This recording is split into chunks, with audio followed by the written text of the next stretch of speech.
अस्सलाम वालेकुम गाइस, मेरा नाम है अदर शरीफ और आप देख रहे हैं एचएस व्लॉग्स। आज मैं एक नई वीडियो के साथ हाजिर हुआ हूँ।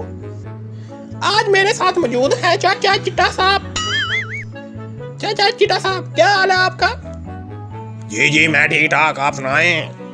जी मैं भी ठीक हूँ। चाचा चिट्टा साहब, आज आप क्या सुनाएंगे? जी जी मैं 5-6 शेर लेकर आया हूँ, वही आपको सुनाऊंगा। जी जी जरूर सुनाए ना। ਲੋਕਾਂ ਨਾਲ ਗੋਲ ਗੱਪੇ ਤੇ ਸਾਡੇ ਨਾਲ ਰੋਲੇ ਰੱਪੇ।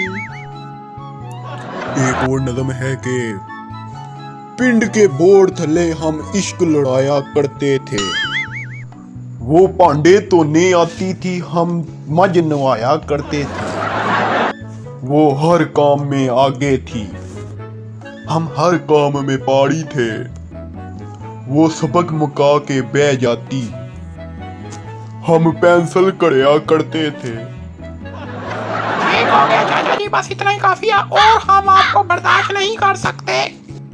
अगर वीडियो पसंद आई तो लाइक सब्सक्राइब कर ले और कमेंट्स डालना ना भूलें। अल्लाह हाफिज।